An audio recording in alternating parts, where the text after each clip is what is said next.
Hello friends, most welcome all of you in exam Guru and motivator YouTube channel में। LR Beniwal are selected.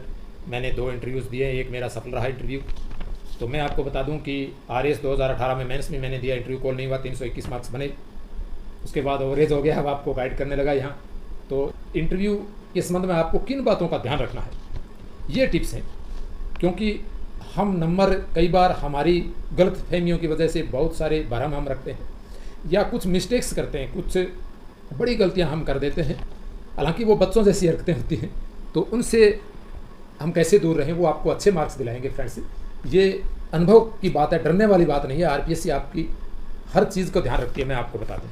तो आपको इन चीज़ों का ध्यान रखना बहुत ज़रूरी है, जिसमें सोशल मीडिया भी आएगा, ठीक है, जिसमें आपके वहाँ किस प्रकार आप रहें, इंटरव्यू जाएँ तो वहाँ आरपीएससी में आपका व्यवहार बिहेव किस प्रकार का हो, रूम में इंटर करने से लेकर वहाँ बातचीत के दौरान किन चीज़ों का आप ध्यान रखें, और वहाँ से इंटरव्यू समाप्त होने के बाद जैसे आपको लगता है अरे यार अब तो फ्री हो गए, जैसे क्लास से बैग को घुमाते हुए भागते हुए निकलते थे ना, हम जब छोटे बच्चे होते थे 5वीं 6ठी क्लास में, बैग घुमाते वैसे निकलते थे, और घर स्कूल से निकलते जब किसी के साथ कोई छोटी मोटी बात झगड़ा होती थी वहाँ एक दूसरे के विरुद्ध पत्थर भी फेंकते थे, ठीक है।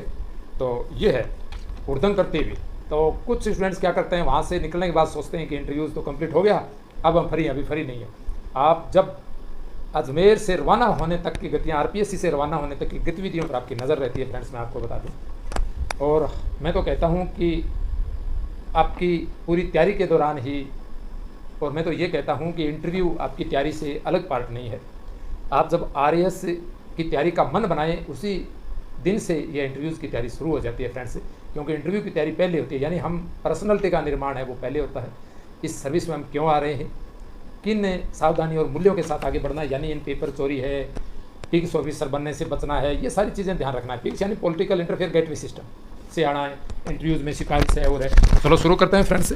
जैसे आप सबके मन में ये एक बड़ा फोबिया और भय रहता है कि सर एक एक नंबर से बाहर हो जाते हैं या मेरिट बहुत नीचे चली जाती है। ऐसा बिल्कुल नहीं है फ्रेंड्स, मैं आपको बता दूं। हालांकि ज़रूर होता है, एक एक नंबर का महत्व होता है, लेकिन आपके जो भ्रम और मिथक हैं उनको मैं दूर करना चाहूँगा। वो कब होता है, वो तब होता है जब आपका मेंस एग्ज़ाम है वो बहुत ही पुअर होता है।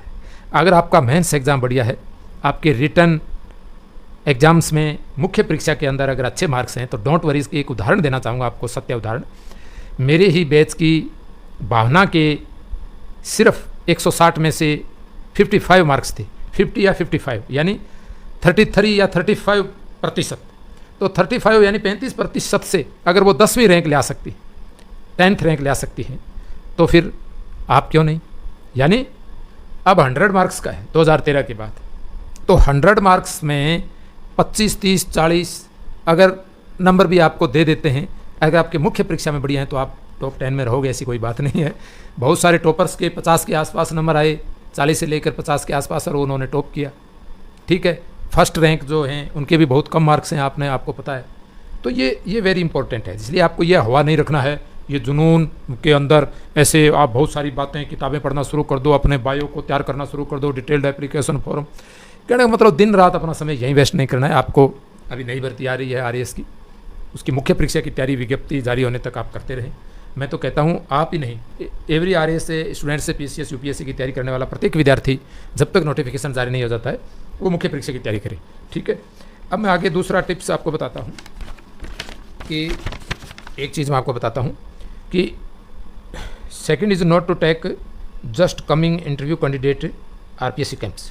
यानी आपको आरपीएससी कैंप्स के अंदर, आरपीएससी परिसर में या जहाँ भी आप आसपास हो, तो जो इंटरव्यू देके बाहर आ रहे हैं, कुछ से स्टूडेंट्स मैंने देखा है इंटरव्यू के दौरान कि वो 2 दिन पहले ही चले जाते हैं। मैंने सुना भी था, मैं तो 1 दिन पहले गया था। तो वो आसपास घूमते रहते हैं या अंदर परिसर में चले जाते हैं, जो इंटरव्यू देके आते हैं उनसे पूछते रहते हैं, अरे यार तेरे को क्या पूछा, अरे यार तेरे को क्या पूछा।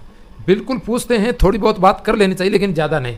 हमने भी बात की, जो स्टूडेंट्स हम बाहर बैठे थे, जो इंटरव्यू देके आए, तो कुछ वहीं रुक गए थे, वो बताने लग गए अपने आप ही वहाँ खड़े खड़े, तो वो कोई दिक्कत नहीं, हम सुन लिया कुछ। लेकिन आप उसके पीछे भाग रहे हो या बार बार गेट पर खड़े हो, उसका इंतजार कर रहे हो, आते ही अरे बताओ यार भाई साहब क्या पूछा। वो सारी चीज़ें सीसीटीवीज़ में कैद हो रही हैं, और उस सीसीटीवीज़ की सारी बातें आरपीएससी मेंबर्स चेयरपर्सन के पास वो जा रही हैं, और आप भी वहाँ सीसीटीवी के अंदर कैद हो रहे हो, तो वो भी चीज़ें आपकी जांची जा सकती हैं। कोई ज़रूरी नहीं है वो इस तरह की सीसीटीवी नहीं देखते हैं, खैर उस पर ध्यान भी नहीं देते हैं, क्योंकि ये मानव स्वभाव होता है। जो इंटरव्यू देने जाते हैं तो वो कुछ ऐसी हरकत होती है यहाँ, हालांकि इसका कोई ज़्यादा इफेक्ट नहीं होता है, लेकिन डर जरूर रखना है आपको, ये अनुशासन जरूर बनाए रखना है, ठीक है। एक चीज़ मैं आपको बताता हूँ, यहाँ आप कहोगे सर हम नहीं पूछेंगे तो फिर पता कैसे चलेगा। बिल्कुल, आज तक जो भी प्रश्न पूछे जा रहे हैं वो आप सबको ही पता है, या तो विषय से संबंधित, आपकी कक्षा से संबंधित, आपने आरएस मुख्य परीक्षा के अंदर राजस्थान को पढ़ा है, या जो भी अर्थशास्त्र, राजनीति विज्ञान या करंट अफेयर्स में जो मुद्दे चल रहे हैं, मणिपुर का मुद्दा हो, चाहे बाढ़ का हो, कोई भी, जैसे ये अभी कलकत्ता के अंदर जो डॉक्टर के साथ, एक महिला डॉक्टर के साथ जो यौन शोषण का जो मामला था, मर्डर का, रैप का, तो उससे संबंधित आपसे पूछे जा सकते हैं। वो चीज़ें क्लियर होनी चाहिए, वहाँ आपको एक संतुलन बना के चलना है, ठीक है। वहाँ आपको कानून के, संवैधानिक के मूल्यों के दायरे में रहना है। कुछ इस तरह प्रश्न पूछे जा सकते हैं कि उसका तो वकील ही किसी को नहीं होना चाहिए, तो आपको बताना है कि सर अनुच्छेद 22 के अंदर, मूल अधिकार के अंदर, प्रत्येक व्यक्ति का न्याय के दौरान प्रत्येक व्यक्ति जो गिरफ्तार है, गिरफ्तारी से संरक्षण है, उसे 24 घंटे के अंदर प्रस्तुत किया जाएगा, या उसे भी वकील का अधिकार है, सरकार उसको वकील प्रोवाइड करवाती है, कानूनी सहायता। ये सरकार यह मान के चलती है सर कि वह व्यक्ति जब तक दोषी साबित न हो तब तक वह निर्दोष माना जाता है। अगर सबूत हमें स्पष्ट भी दिख रहे हों तो उसको सरकार बिल्कुल उनको गिरफ्तार भी करती है, सारा कुछ उस पर करती है, लेकिन वो जांच जरूर चलती है उस पर। वो सारी चीज़ें न्यायालय ये मान के चलता है, या इन्वेस्टिगेशन एजेंसी मान के चलती है कि हमें इसके पर्याप्त सबूत मिलेंगे, तो वो सारे सबूत इकट्ठे करके न्यायालय में जमा कराएंगे और न्यायालय फिर उस पर डिसीजन देगा। न्यायालय कहता है कि एक भी दोषी को सज़ा नहीं होनी चाहिए, चाहे निर्दोष 1000 छूट जाए, ये न्याय का सिद्धांत है। तो आपको इन चीज़ों का पता होना चाहिए, और इन चीज़ों का पता करने के लिए आपको क्या करना है कि आपके पास वर्तमान के अंदर जो भी मॉक टेस्ट, आप जहाँ भी मॉक टेस्ट देने जाते हो वहाँ से ये चीज़ें क्लियर हो जाएंगी, या यूट्यूब पर ऐसे बहुत सारी वीडियो हैं मॉक टेस्ट की, उनको आप सुन सकते हो, या आप खुद अपना चिंतन आप सोचें जब भी किसी मुद्दे पर, तो सही चीज़ क्या है वो निकल के आएगी, ठीक है। ये वेरी इंपॉर्टेंट होता है। उससे संबंधित गूगल करें, आप जो भी बोलेंगे, एक चैट जीपीटी भी बहुत बड़ा ऑप्शन है आप इंटरव्यू की तैयारी के लिए। जो भी क्वेश्चन आपको, मनोवैज्ञानिक क्वेश्चन और जो भी दिमाग में आ रहे हैं, आप चैट जीपीटी डाउनलोड कर लीजिए। 500 कुछ मिलियंस उसके डाउनलोड कर चुके हैं उसको लोग, तो आपको पता चल जाएगा। उसका निशान आपको पता ही है, वो चारों ओर से ऐसे गोल गोल घेरा सा है। तो चैट जीपीटी पर ये चीज़ें, आप कोई भी क्वेश्चन करोगे उससे संबंधित काफ़ी अच्छी बातें आपको सीखने को मिलेगी, और कुछ आप अपना भी व्यूज़ क्लियर करें। 3 नंबर, आप इंटरव्यू के दौरान है ना, आप जब अंदर जाएं तो वहाँ लेडीज़ और जेंट्स दोनों ही होंगे। आप पहले कीजिए सर नमस्कार, या सर मैडम, पहले मैडम कह दीजिए, चाहे सर कोई फ़र्क नहीं है, नमस्ते मैडम। अगर मैडम सीधे आप क्या आई कॉन्टैक्ट होता है, नमस्ते मैडम, या क्या मैं अंदर आऊँ मैम, सर क्या मैं अंदर आ सकता हूँ, आप ऐसा बोल सकते हैं। मतलब अंदर प्रवेश करके वहाँ जाओ तो आप नमस्कार करो उनको, नमस्ते मैम आप सबको, नमस्ते सर आप सबको। ये वेरी इंपॉर्टेंट होता है उनकी तरफ आप देखते हुए, ठीक है। इसके बाद ये है कि क्वेश्चन के दौरान अगर आपको ऐसा लगता है कि वो आपको परखना चाह रहे हो, कोई झूठा क्वेश्चन पूछ रहे हो, आप सही बता रहे हो, तो हो सकता है वो आपको कह दें ये झूठ है, तो आपको उनके साथ जिद नहीं करनी है, जिद विनम्रतापूर्वक करनी है। ये कहो कि सर मुझे तो बिल्कुल सर मैंने बहुत ही कन्फर्म के साथ ये चीज़ पढ़ी है या मैंने अनुभव किया, लेकिन फिर भी सर अगर आपको लगता है कि ये फैक्ट या ये बात झूठी है, करेक्ट नहीं है, तो मैं इसको घर पे जाके देखूंगा सर, तो उनको अच्छा लगेगा, ठीक है। विनम्रता बनाए रखनी है, आपको अभ्यास कर लेना है। पहले आप मॉक इंटरव्यूज़ की तैयारी करोगे, यूट्यूब्स पर देखोगे, या आप खुद यहाँ इस तरह से, जैसे मैंने वीडियो बना के आपको अपलोड की, इस तरह से आप वीडियो बना के अपलोड चाहे ना करें, आप ज़रूर देखें, ठीक है। और अपने हाथ और पैरों के बारे में कुछ कहते हैं, जैसे हिलने नहीं चाहिए, बिल्कुल जैसे मैं आपसे हाथ हिला के बात कर रहा हूँ, कर सकते हो आप, ऐसे ही रहना, कोई अकड़ के रहना कोई ज़रूरी नहीं है, इस तरह कोई ज़्यादा पीछे आगे, वहाँ एकदम नॉर्मल आप बैठते हो तो बैठो, इन चीज़ों पर ध्यान जाता ही नहीं है। मैं आपको बात बताऊँ, पहले से आप बहुत ज़्यादा बन के जाते हो, वो भूल जाते हैं। हम जैसे हैं वैसे ही प्रेजेंट होंगे, वहाँ बनावटीपन रहता ही नहीं है ये। और एक चीज़ और है, सहज रहना है आपको, क्योंकि वो कोई मंगल ग्रह से थोड़े आए हैं, वो अपने ही समाज के व्यक्ति हैं, और हम जैसे आम बातचीत करते हैं तो वैसे ही उनके साथ बातचीत करेंगे, यार मेरे ही गुरु बैठे हैं, मेरे ही फ्रेंड्स हैं ये, इस प्रकार से इमेजिन करना है। और कुछ लोग कहते हैं कि ये ट्राइंगल फेस का ऐसा होता है, तो यहाँ से देखो आप, ट्राइंगल ऐसे होता है, तो यहाँ आप ठोड़ी पे देख सकते हो, अगर आपको ऐसा कुछ असहज महसूस हो तो यहाँ, या यहाँ आप उनके पहले बटन पे यहाँ नज़र देख सकते हो, आंखों में आंखें गड़ाने के बजाय। बाकी आप देख सकते हो कुछ देर के लिए आंखें भी गड़ा सकते हो, इधर उधर भी आप देख सकते हो, ऐसी कोई ज़रूरी नहीं है, बहुत ज़्यादा आंखों में गड़ाई रखना कोई ज़रूरी नहीं है, ऑटोमेटिक ही होता है। जब हम दूसरे से बातचीत कर रहे होते हैं तो हाँ सर ये होता है, हम इधर उधर देख भी लेते हैं, लेकिन बहुत ज़्यादा उनसे इस तरह से मतलब ऐसे महसूस नहीं होने देना है कि यार ये तो हमसे बात करा, आंखें मिला के नहीं करा। आंखें मिला के बात करने से कोई अर्ज नहीं होता है, वो सब हमसे चाहते ही हैं कि हमसे आंखें मिला के बात करें। जब हम बहुत ही बढ़िया तरीके से सहज रहते हैं तो ऑटोमेटिक आंखों में आंखें डाल के बातें होती हैं, ठीक है। और बीच बीच में आप दूसरे सदस्यों की तरफ भी देखें कोई प्रश्न का जवाब, ताकि उनको ना लगे यार ये एक ही व्यक्ति से बातचीत के अंदर इस तरह से हो गया, ताकि फिर आपको असहज भी नहीं हो गया, आप उनकी तरफ भी आप बीच बीच में ऐसे देखते रहो, और वो भी क्वेश्चन कहें, जो भी व्यक्ति बीच में बोले तो फिर उसकी तरफ आप हाँ सर बोलिए सर, मैं आपकी बात का भी जवाब दूंगा सर, अगर प्रश्न अधूरा हो तो। और फिर एक सिफारिश का आप भूल जाइए, ऐसे या कुछ रिश्वत दे करके मैं इंटरव्यूज़ में नंबर लाऊंगा या किसी से बात करके सिफारिश से मंत्री एमएलए की, ये एसओजी भी आपको ट्रैक कर रही है, आरपीएससी गवर्नमेंट आपको हर स्तर पर रखा जा रहा है, हर जगह सीसीटीवीज़ हैं, हर जगह आप कहीं भी मिलोगे जाओगे सारी निगरानी हो रही है, उनके फ़ोन की सबकी रिकॉर्डिंग हो रही होती है, वहाँ आपके फ़ोन की भी, आप भी अपने जो सोशल मीडिया अकाउंट्स हैं जितने भी, वहाँ भी आप इस तरह की पोस्ट वगैरह ना डालें जिससे उनको मतलब इस तरह का आभास हो सकता है कोई वो किसी लेवल पर चेक करें, हालांकि ऐसा बहुत कम होता है, क्योंकि एक आरएएस की पीसीएस के स्टूडेंट्स की जो प्रोफाइल है ये अच्छी होनी चाहिए, एक नैतिकता युक्त होनी चाहिए। हंसी मजाक के कुछ वीडियोज़ होते हैं वो एक अलग मैटर होता है, एक मनुष्य की प्रकृति से संबंधित, तो वो एक ऑब्जेक्शनेबल आपके अकाउंट्स नहीं होना चाहिए, ठीक है।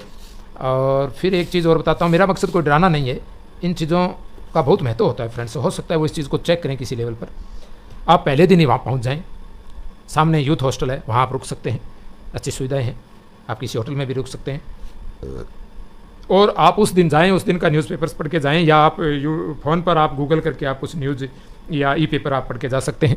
और एक वेरी इंपॉर्टेंट ये है कि 10 दिन या 15 दिन पहले का, मैं तो कहूँगा 1 महीने तक की जो घटनाएं हैं उनको आप गूगल पर या दृष्टि, जो www.drishti.ias.com जो भी वेबसाइट्स हैं, दृष्टि है, बाइजू है, कोई भी टेस्टा बुक है, इन सब से संबंधित भी आप जाएँ। बाइजू का भी अभी चल रहा है, अभी बाइजू क्यों फेल होगी, तो उससे संबंधित भी आप पढ़ के जाएँ। बाइजू ने बहुत सारी कंपनीज़ को उन्होंने अधिग्रहण कर लिया, उनका मर्ज हो गई, और उन्होंने है वो मैनेजमेंट पर इतना ध्यान नहीं दिया, ठीक है, उन्होंने कोर्स वगैरह और वो बच्चों को इतना ज़्यादा आकर्षित नहीं कर पाई, तो वो कर्जे में चली गई कंपनी।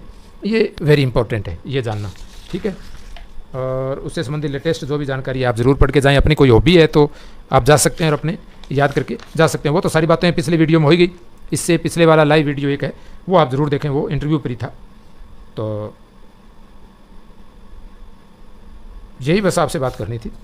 शादी आप इससे पहले है वो अपने सारे डॉक्यूमेंट कंप्लीट कर लें, वहाँ अपने सारे डॉक्यूमेंट आप लेके ज़रूर जाएं, ठीक है। उनकी प्रमाणित प्रति आपको स्वयं प्रमाणित करनी होती है, या कहीं कोई साइन वगैरह होते हैं तो डिटेल्ड एप्लीकेशन फॉर्म की ऑफलाइन प्रति भी आपको एक साथ ले जानी होती है, वो लेके जाएं। अब तो रिजल्ट आएगा, उसके बाद सारी डिटेल्स वो जारी करेंगे, प्रेस विज्ञप्ति जारी करेंगे, उसमें आरपीएससी आपको बताएगी।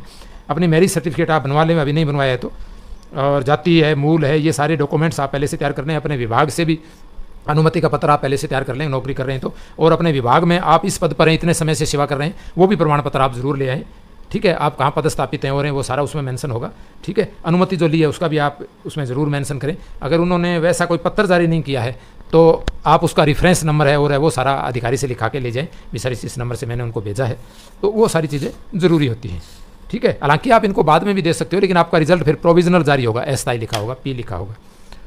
तो ठीक है फ्रेंड्स, थैंक यू।